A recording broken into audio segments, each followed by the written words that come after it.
Et si la cause de l'obésité tenait plus à la fréquence de nos repas qu'à leur contenu, c'est en tout cas la question soulevée dans le projet Safran, une étude menée en parallèle par le Centre de recherche en nutrition humaine Rhône-Alpes et l'Institut Paul Bocuse.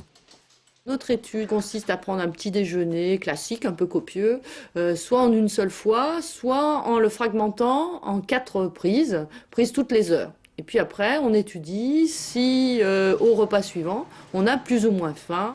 Divisé pour mieux manger, chez les sujets sains, les premiers résultats semblent aller dans ce sens. Chez ceux considérés comme obèses ou en surpoids, l'étude se poursuit. Voilà. Merci. Bon appétit. Merci. On a de la confiture, un petit peu, du beurre, un quart de croissant, non un demi-croissant, un demi-bout de pain, un petit peu de sucre. Le petit déjeuner commence à 7 heures. Et vers midi, effectivement, on a moins cet aspect d'avoir faim. Si ces résultats venaient à se confirmer, cela serait une petite révolution dans nos habitudes alimentaires.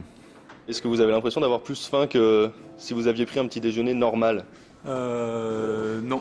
On va peut-être pas parler de grignotage, mais l'idée ce serait de consommer les mêmes quantités que vous consommez habituellement, mais en l'étaler un petit peu dans la journée. C'est pas non plus une porte ouverte à manger tout le temps, toute la journée, tous les aliments qui sont disponibles. Les résultats seront connus à la fin de l'année. Selon une étude datée de 2009, en France, près de 32% des adultes sont en surpoids, 14,5% eux sont considérés comme obèses.